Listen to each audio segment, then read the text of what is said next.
So if we go by anime logic, holding hands is pretty much the equivalent to a marriage proposal. So therefore, an indirect kiss is basically a sloppy makeout session. Let's be 100% honest. And that entire indirect kiss sequence was just comedy gold. It's also really sweet because obviously we know Kuze knows what she's saying. She thinks she's being sly. I mean, even if he didn't know Russian, her face kind of gives it away. But it's refreshing because I'm pretty indifferent to the whole indirect kiss stuff. Like, I usually roll my eyes when it's like, oh my god, you shared a drink, it's like kissing. To me, it's like, my thought would always be like, okay, do I care about this person's germs? And like, do I think they're gonna put a lot of backwash into that soda that they want me to try? Not, oh my god, their lips touched it, and therefore it's like we indirectly kiss. I think it's the stupidest thing ever. But I'll be honest, this is one of the first times, I think, in the past year or so that I was like, damn, an indirect kiss? That's actually pretty wholesome, and honestly, I love the fact that it actually kind of did feel like a kiss, given how much they were playing into it. But you gotta love these two. This was definitely a much more tame episode. It almost feels like the formula to the show is like every other week. They kind of go for a more tame, typical school stuff, with like a progression with fun characterization, and then the next episode they just go batshit insane. So by the logic the show's been going with, next episode's going to be completely wild. Now, I do have full live reactions over on Patreon. If you want to see my full and good thought to any of these episodes, it's going to be over there exclusively. So, we have a very interesting episode, and actually the most Russian we've had probably since like episode 2. Maybe 3, give or take. But the past couple of weeks, very little Russian. This episode, I think there's like 6 different points of it, and it was peak adorable.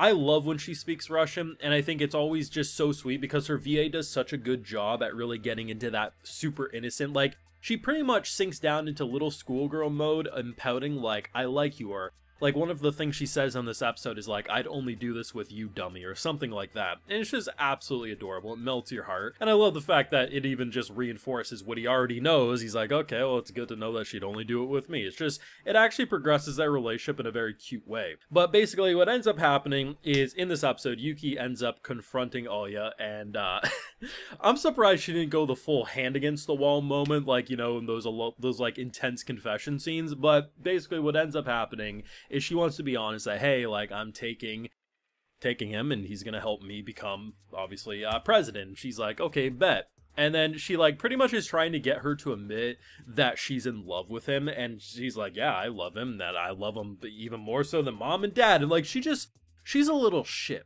Like, the fact that collectively the school thinks she's like just this innocent cinnamon roll confuses me, because even if they don't see the true gremlin behind the scenes, half the time when she's like planning and scheming, she has the biggest stink face known to man.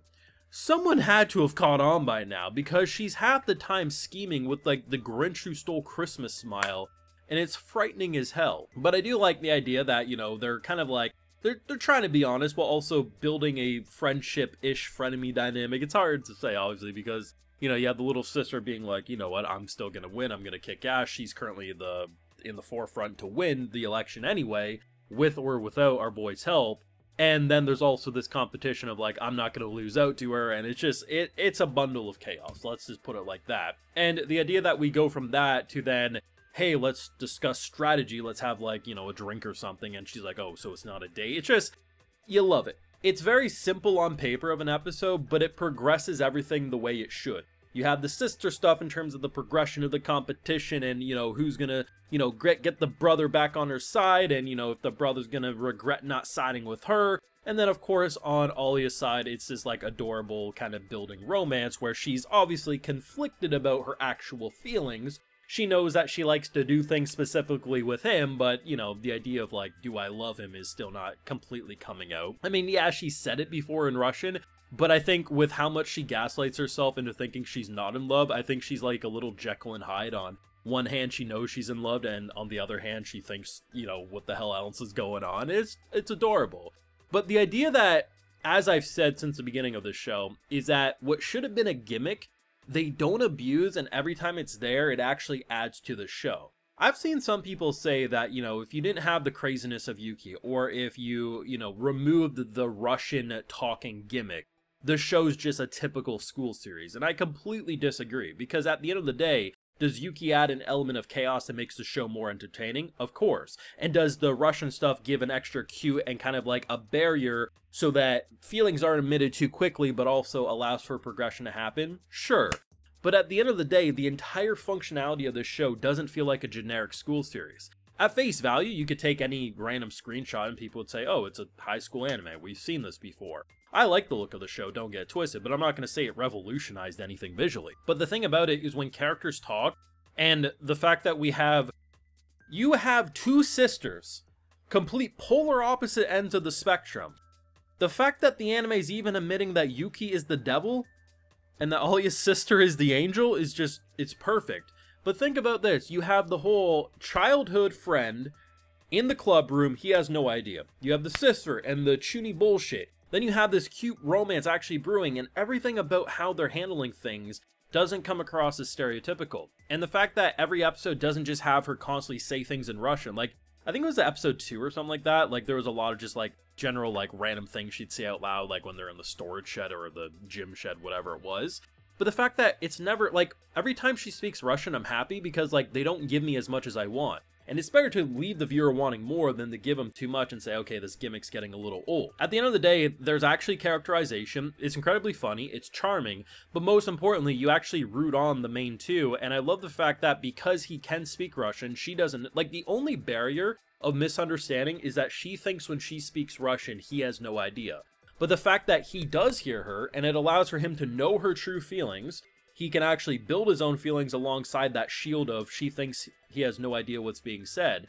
It's fantastic. And that's why an indirect kiss scene, which normally would have me say, it is what it is, has me saying that's so adorable because it was so honest without her realizing what was happening.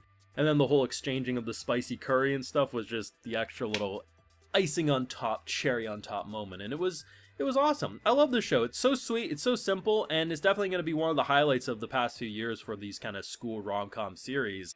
And yeah, they end the episode a little spicy, and we'll see how the competition of who's going to win is going to go. Really, though, if my dear friend Okutan has shown me anything, is that you just got to get dirty with it. And, you know, if we're in a political race, we got to expose dirt. And how do you do that?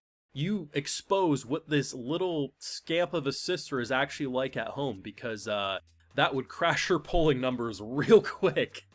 Maybe it's a little intense, but hey, that's an election for you. Let me know what you thought of this week's episode, though, down below. Be sure to leave a like if you enjoyed, subscribe if you're new around here, of course, ring that bell, and like I mentioned, full live reactions over on Patreon. And hey, while you're over there, I'll also give you a video shout-out. Alrighty, so today we got Azrael, Ava91, Nebson10, Tsubasa Suzuki, Ikano, Mark, and we also have Christian Navidad. So I appreciate the support, everyone. Please take care. Y'all have a good one.